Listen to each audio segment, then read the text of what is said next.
Let's continue our methodical approach to how you'll end the year with your referrals over the next 90 days.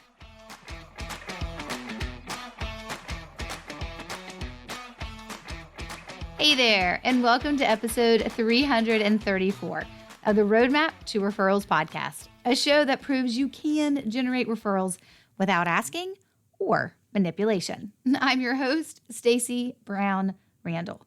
My journey from a business failure to a successful business now 10 years in, I know generating referrals naturally and consistently has made all the difference. Working with clients around the world, we leverage the science of referrals, protect relationships above all else, and help you build a referable business.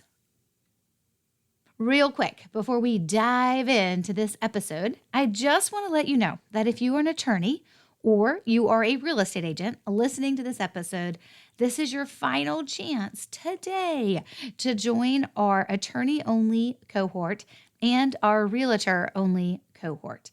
So if you want to make sure that you end the year strong and start the year with a focus on getting referrals in place and ready to go, you need to consider joining the Building a Referable Business cohort, which is only for 6 months, and it's focused on one group right now, just attorneys, and another group, just real estate agents. Go to the show notes page for this episode, and there will be links to each of the information pages.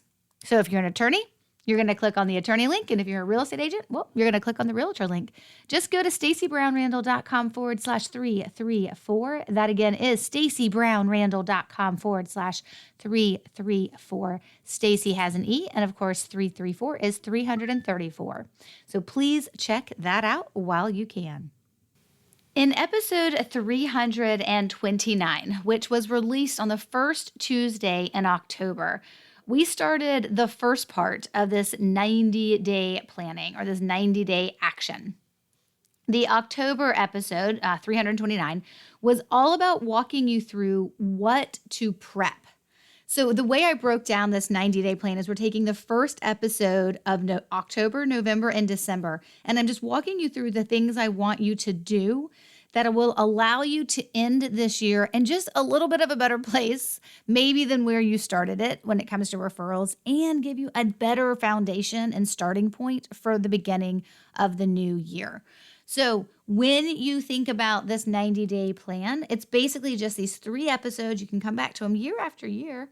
And really just, it's like, hey, these are the things to focus on as we're getting ourselves ready. So the October episode was all about walking you through the prep, right? So in this episode, the November episode, you're going to start taking action. And then there will be more action for you to take with the December episode that'll come out the first Tuesday in December. And it'll also have some planning for 2025 mixed into that as well. All right, so the first thing I'm going to do is give you a quick recap of what I asked you to prep for me in October. So I'm just going to run through these 6 points that I asked for you to pull together, pull list of, do some work, right? This was the prepping that you did. And then I'm going to walk through each of these 6 things and then tell you what to do with them for this episode. So real quick. Number 1, I asked you to identify by name all of your referral sources from this year and the 2 previous years. So identify by name all of your referral sources from this year, 2024, last year, 2023, year before, 2022, and basically wanting to know who your referral sources are based on who they referred, if they became a client, or if they did not. So in episode 329, I talked about how to reverse engineer this information. I talk about it a lot, how to uncover who your real, true referral sources are by looking back of where your clients and your prospects came from. So you can go back to episode 329 and it will walk you through that reverse engineering process. So you should have now a list of your referral sources from the last 3 years, right? From 2024, 2023, and 2022. And you'll have a little bit more detail in them. You'll have not only who are your referral sources, but also who they referred, whether that person became a client or stayed a prospect as well. Okay, so that's the first list you should have for me. The second thing I asked for you to do is just identify if your database needed any cleanup. Like, are people categorized correctly? I mentioned that a lot of times when I work with clients in my coaching program, Building a Referable Business, or BRB, or at the VIP level, my VIP experience, referrals in a day with clients, that a lot of times we get stalled out because they have to go in and clean up their database. Like it's a temporary stall, right? Like we work through it. It's not the end of the world. It happens to everybody. Sometimes it happens when you merge from one database to another, right? So sometimes I'll see it with law firms when they're maybe going from like, I don't know, Salesforce to Lawmatics or something to Clio or whatever it is, right? Like they'll be moving from one database to another database and then it just doesn't transfer correctly. And then you got to go back in, you got to clean that stuff up, particularly if people aren't categorized correctly in your database. So, and sometimes it just happens because you have different people on your team putting in different information and no one's following the same process. And sometimes it happens because it's you in the business and you're just not consistent with what you're logging people in as. You've got to be categorizing these people, right? You need to know when someone goes into your database, right? Okay, this is a prospect and this prospect came from where, right? You got to go deeper with that. So I asked you to identify if your database needed to be cleaned up. All right. Third thing I asked you to do was to tighten up your intake process. So you should now be capturing where your prospects come from and should be labeling them correctly in your database. This is kind of goes hand in hand with number 2 that I'm asking you to do. The fourth thing I asked you to do is pull out your list of prospects that were referred to you that may still have potential, meaning they were referred to you at some point this year. You could have gone further back, but they didn't say yes. So they're still a prospect. And you think there's still potential. Like you're pretty sure they didn't go with a competitor. Maybe they did. Maybe finding out who they went with is great. But right at this point, you're just pulling out a list of your prospects that were referred to you that may still have potential. You don't know if they do, but you're just thinking they might. So you have a list of those folks. And then you're going to pull out a list of new connections that were made this year, specifically those who you feel could be good potential referral sources. So that new list of connections, right? Who did you meet for coffee? Who did you meet at a networking event? Who joined your group? Who joined that association you're a member of and is new? Like whoever you met with, right? And it also may be, I think one of the examples I gave in the October episode 329, like it could have been a podcast host that you jived with. It could have been someone that you met at a conference.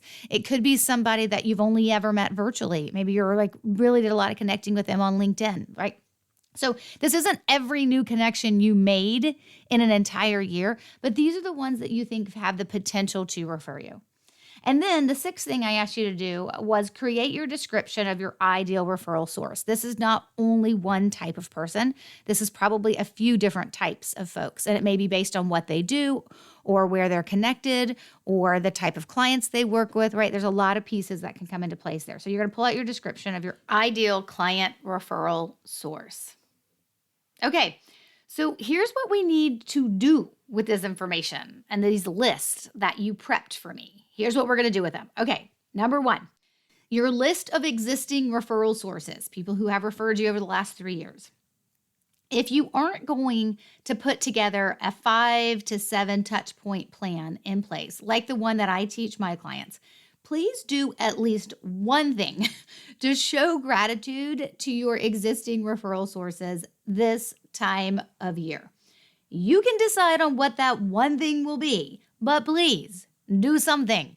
Do not go dark on the people who send you clients or try to send you clients, even if they don't become clients and they're just prospects. Please do not go dark on them. Please do not ignore them this time of year. Of course, I think that you should have a plan of how you take care of these referral sources running in the background of your business. That's why my clients build out a 5 to 7 touch point plan. And there is a science-based framework of how we build that out with my clients. But if you're not going to do it, please just do one thing to show some gratitude to your existing referral sources now. Okay, number 2, you've identified that your database needs to be cleaned up. Guess what? Do it. I don't care if you have to do it yourself, delegate it, outsource it. It doesn't matter. Just get it done, right? It's probably going to take you longer than 20 minutes if your database needs to be cleaned up. And hopefully it won't take you 20 hours, but you need to set aside some time. I was having a conversation with my assistant, Kathy, and I was telling her like, hey, in December, this is how I'm going to want us to spend our time because most of the time things slow down. I mean, not always, but for the most part, things slow down for us. We do close between Christmas and New Year's. And so like she's off, I'm off. Like we still monitor our inboxes and things like that, but we still make sure that our clients can access, any of our platforms or portals and things like that they need access to. But the office is technically closed. So we only have a couple of weeks in December. But after I get through the in-person retreat that I do for my BRB and VIP clients, which is like the second week of December this year, once we get through prepping for that, things really slow down. And so, I'm not traveling for speaking engagements. I don't really do any VIP 2-day in-person intensives with my clients in December. So things really slow down. And so I told her, I was like, we're going to be working on organization.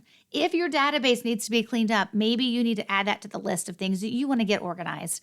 Now, for some of you, end of year is like fire drill, crazy busy. So that's not the right time to do it, but maybe now is. Maybe now, between now and Thanksgiving, is the right time to get organizing. If you are just trying to pull yourself over the finish line of this year and try to have a year like you had last year or a little bit better than you had last year, and you feel like this year you've been behind, things have been slower, things have been sluggish, well, then maybe this isn't the right time to do the database cleanup. Actually, if you're slow, it is the right time to do it. Take advantage of slow times in your business by getting yourself organized and getting yourself right processes and procedures and things in place. But if you feel like you're going to just be humping it till the end of the year because you're trying to make, to have a good end of the year, you've got a big revenue deficit you need to make up, okay, then maybe you're going to do this in January. Whatever it is, though, I need you to clean up your database if you've identified that it needs to be cleaned up and organized. And what I specifically care about is that where your prospects and clients came from, that stuff is actually noted in your database, and your referral sources in your database are noted as referral sources, right? So that's the big thing. Okay, number 3. So you have tightened up your intake process. Good job, right? We talked a little bit about what that looks like back in the October episode 329. Now, here's what I want you to do. If you've tightened up your intake process over the last 30 days, it probably means you have some data to look at. So I want you to review the results, and I really want you to get into the habit of doing this every 30 days to see what you're capturing.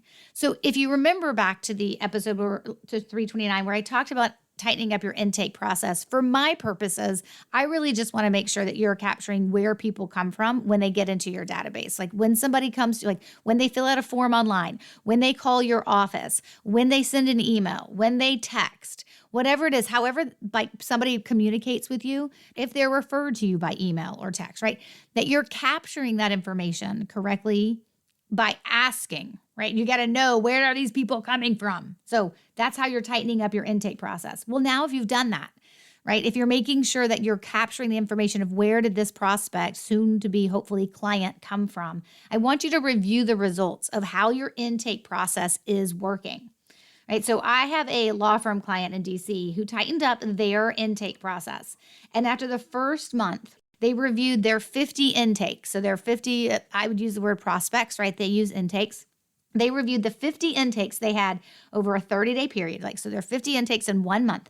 And the staff had only put in about 17 sources of where people came from. And the majority of those were referral sources. And so the owner of the company said, he goes, went back to the staff and I made them update it. Right? I said, you need to call the people or email the people and find out where they came from, because we took 50 new potential clients in, right? 50 intakes, and we only know where 17 of them came from. And guess what? Now they have about 40 filled in, right? It's pretty cool, right? I mean, they went back and they got over, what is that? And you guys all know I don't do math in my head, just over 20 more sources completed. They only had put in 17. They weren't following the process. He went back and made them follow the process, go back and do extra work because they didn't do it right the way they needed to the first time. And now there are about 40 or so sources filled in. And the majority of those, which is what I love, are referral sources. And you got to capture that stuff, right? You got to capture that stuff. You got to know where people are coming from. So if you've tightened up your intake process, you really need to be going back every 30 days and reviewing it and making sure, particularly if you have a staff, that they're actually capturing the information correctly. And not only are they capturing it, that they're also then inputting it into the system, the database, correctly.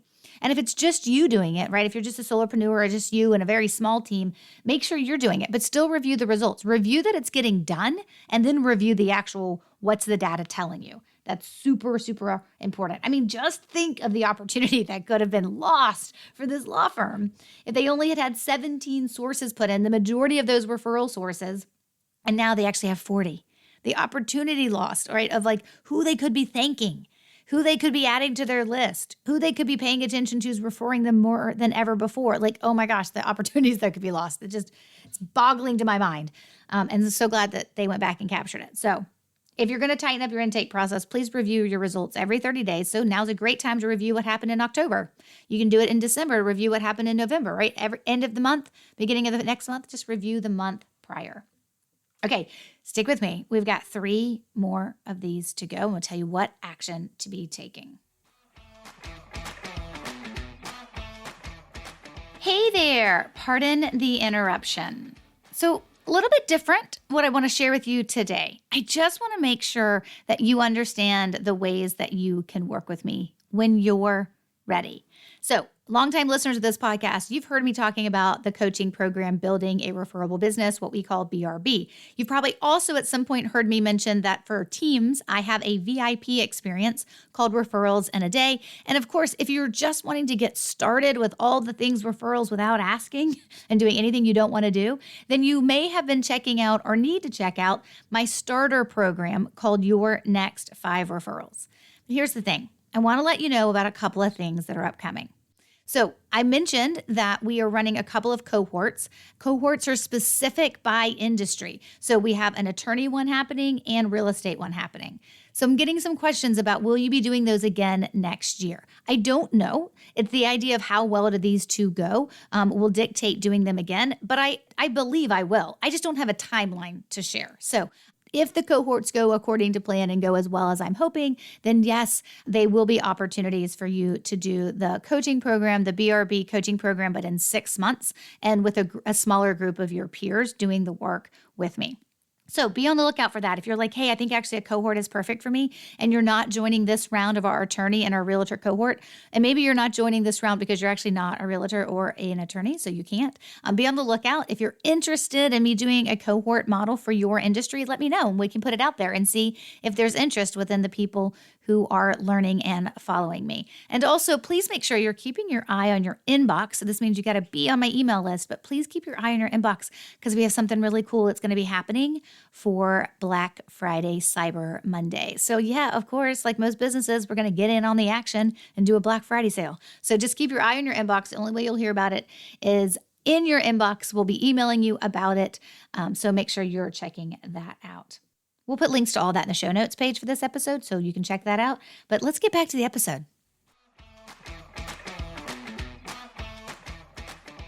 All right. So number 4, we've done the first 3. So here's the action I need you to take on the next 3. Number 4. So you're going to pull out that list of prospects that were referred to you that may still have potential. Here's what you're going to do. You're going to reach out to them. It's not very complicated. You're going to see if they want to restart the conversation, review their options again. Maybe you want to share any new information or pricing changes that's going to be happening next year. This is a great time to reach out to folks who maybe said no back in March or no in June or even no in September and being like, hey, has anything changed? And so when you do that, you give that opportunity, right, to reach back out to them, to put yourself kind of back on their radar to see if now is the right time. And in particular, this isn't one of those opportunities where you should be like, hey, like you can do it as like, hey, if you join now before the end of the year, you'll get a discount. Lots of companies do that. You can do that too. But definitely if you are going to be doing anything with your pricing for 2025, I always like to give a wide berth in terms of notice.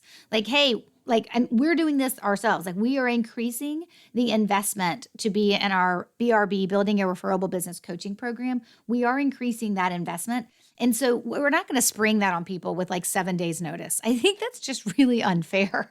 I hate it when people do that to me.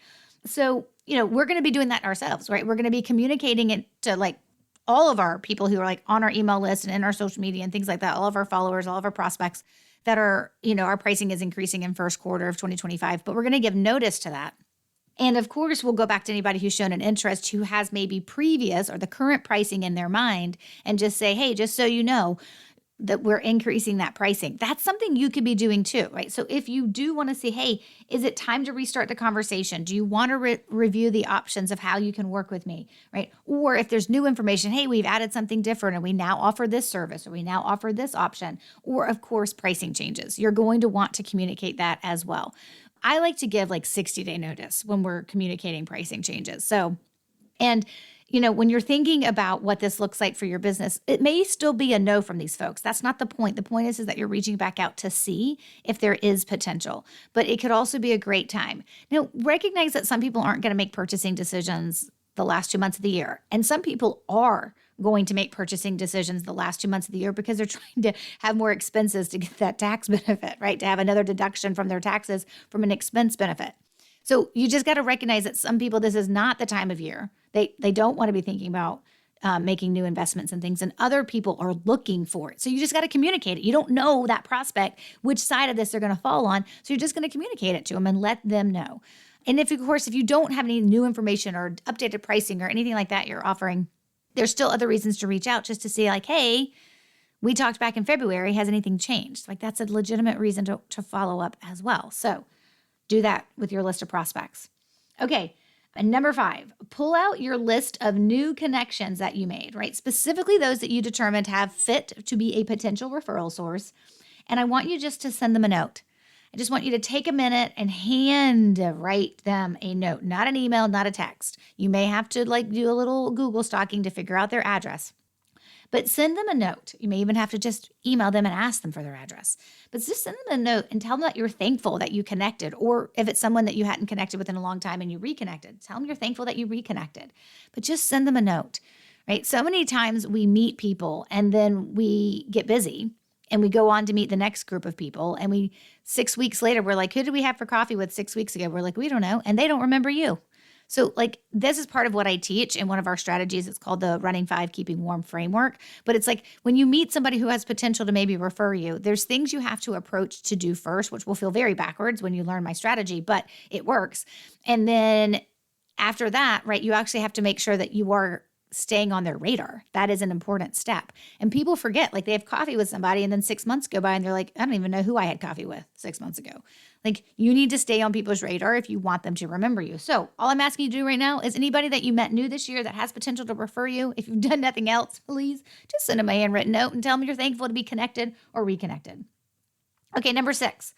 I want you to pull out that description you created of your ideal referral source, right? So it may have a couple of different ways that you're looking at who is your ideal referral source. I don't have just one type of human, right? Or one type of person that refers to me. Yes, my clients refer to me. That's always going to be one category of an ideal referral source. But then when I'm looking at my centers of influence that refer to me, who are those people? And so that could be, that you may have a couple of different avatars, so to speak, in that regards. So I want you to use this as you look to add new people to start referring you next year, right? So when you have this description of who your ideal referral source is, you can use that to kind of guide decisions you make as you're starting the new year of who you're going to cultivate or try to cultivate into referral sources. But the thing you need to do before you're like, yes, I've got my ideal referral source description, who they are, I must start identifying those folks. In the groups that I go into, the networking groups that I'm in, the leads groups that I'm in, the events that I go to, the trade shows that I go to, maybe it's the people that I'm communicating with on social media, right? Whatever it is, as you're going to use that description to guide who you're going to focus on connecting with because you're looking to add new people to start referring you. But here's something I need you to do as you're doing that. You really need to determine how many new people you need to start referring you, which means how many new referral sources do you need, right? So how many potential referral sources do you need to become an actual real referral source because they've started referring you? And then once you know how many new people, new referral sources you need, then you can create a plan to identify and cultivate. Okay, so that's the 6 things I asked you to pull together in episode 329. And now in this episode 334, I'm telling you what to do with those things. And we're going to do one more round of this with our December episode. Okay? You got this. You completely have this. I have full confidence in your ability to do this, to carve out the time and do this work. And if you want more referrals, particularly, my friend, if you want them consistently, you have got to start somewhere. These 6 steps will get you started. So get to work, my friend. All right. Of course, if you are wanting the resources that we mentioned, maybe it is how to work with me. Maybe it is the link to episode 329, so you can go back and listen to these in order. You can just go to the show notes page for this episode at stacybrownrandall.com/334. That's stacybrownrandall.com/334. And don't forget, Stacy has an E. We're back with another great episode next week, created with you and your needs in mind. Until then, you know what to do, my friend. Take control of your referrals and build a referable business. Bye for now.